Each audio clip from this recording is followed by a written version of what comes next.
Taký malý test ostrosti a ukážka púzdra. Kolegovi som brúsil tento nožík, čo má zatiaľ najkrajšiu rukovetku, ako som kedy videl. To je paráda tieto 3D modele rúží. Spravil som na to úplne jednoduché primitívne púzierko, narýchlo zošité na rybách. A je to vlastne takáto nerezovka. A vyskúšame si ostrosť na nejakej tej hovedzej koži.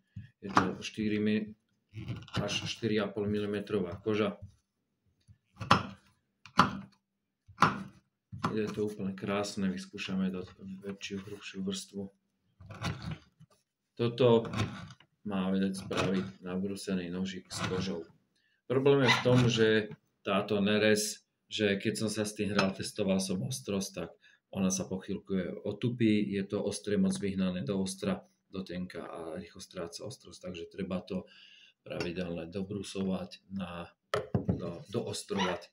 Stačí len na takejto brúsenej paste. A zoberieme si ešte nejaký tento Kunrikon z Lidla, čo som teraz brúsil kolegovi.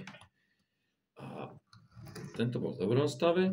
Má tu ešte 2 Bugatti nožíky. A tam som musel aj špičky opravovať na tom.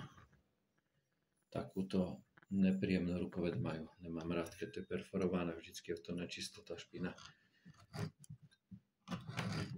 Takto sa krája ľahko pomom nabrúsený 4,5 mm koža. Vyskúšame ešte tento ostrý, dlhý, aj dlhý ostrý. Takže tak, nabrúsené. A ešte posledná ukážka krásnej starej 33-35 ročnej nerezovky.